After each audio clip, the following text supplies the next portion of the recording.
I was lucky enough to see Mickey 17 a little bit early at the Berlinale Film Festival. This movie is obviously a huge deal. Bong Joon-ho basically reshaped the Oscars history with Parasite, showing the world that there is a lot of interest in foreign films, and it was almost 6 years ago, which is quite a wait. Plus, he's an incredible director in general. I'm a huge fan of Memories of Murder, which might be one of my favorite movies of all time, so the excitement was definitely there for this one. Mickey 17 is about the colonization of a new ice-covered world, told through the perspective of Mickey, a very disposable member of the colony. I mean, he's literally disposable. Mickey can be killed and then reprinted, which is why they send this poor guy on shitty suicide missions. But one day, he survives one of his missions, and that's how there end up being two Mickeys, Mickey 17 and Mickey 18. The film is perfect when it comes to how it looks and sounds. It is an absolutely gorgeous film, and there are many really cool sci-fi concepts. Plus, if you know Bong Joon-ho's work, you know that his films are quite funny, and that's the case with Mickey 17. It is a hilarious film. I won't give any of the jokes away, but the reason Mickey and his friend go bankrupt and have to join this shitty colony in the first place is just ridiculous. I also love the world building. I think my favorite part about the whole film is a little backstory on why it's illegal to have multiples, meaning why there can't be two of the same person at the same time. The film basically derails and gives you a short story on a scientist who horribly misused the printing technology, and it's completely amazing. When it comes to the cast, you have Robert Pattinson playing essentially two roles. I absolutely loved what he did. His accent is fucking bizarre, but works completely. I wouldn't be surprised if you're thinking at this point, what have I done?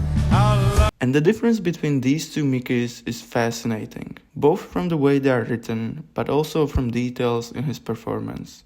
Then you have Mark Ruffalo playing the biggest fucking scumbag who's the political leader of the colony. Again, I don't know how he created his accent or way of speaking, but I adore it. The only problem I have is that his performance may feel a bit similar to the one we just saw in Poor Things, where he also plays a stupid scumbag. No, of course not. What the fuck are you talking about?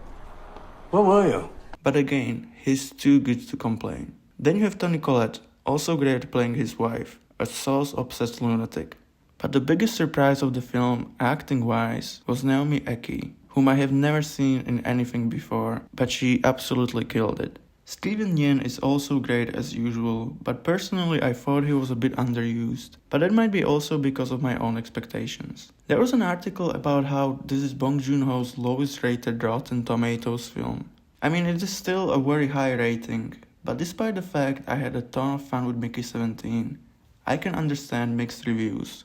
If you expect another Parasite, I don't think you will enjoy Mickey 17, and if you don't like Bong Joon-ho's American work, compared to his Korean movies, then there is a good chance you will not like this one either. The themes of capitalism and classism are still there, but presented in a more fun way. Of course, Parasite is also fun, but this one is a bit more over the top, for a lack of a better word. I also had some problems of my own, especially by the third act. It feels like characters get captured and then immediately recaptured again, which is not nice when it comes to pacing, and Mark Ruffalo's character does something insanely stupid by the end. I mean, I know that's his character, but also, it was stupid to the point I was left feeling confused. Personally, I also think that like 20 minutes could have been shaved off of the runtime. Again, it was the third act especially that felt like it dragged a tiny bit. It wasn't as tense as I hoped. For example, there's a large chunk when Mark Ruffalo can kill either of the Mickeys with the press of a button,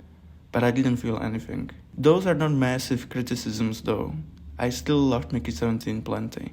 The trailer reminded me a lot of The Outer Worlds and gave me video game vibes in general, maybe because of the pigeon guy, I don't know. But at some point I had this massive realization of what this film reminds me of so much.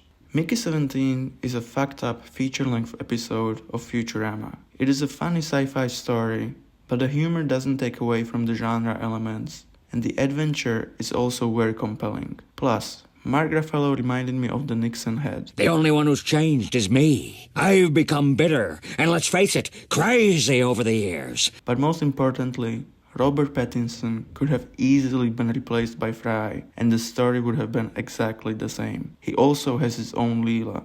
I feel like people are going to see this film either way, and there will be a lot of shitty political debate.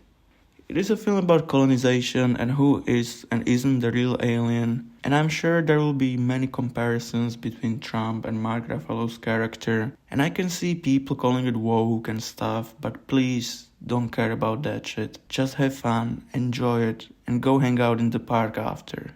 Don't check Twitter after you watch it. Also, Robert Pattinson is literally me.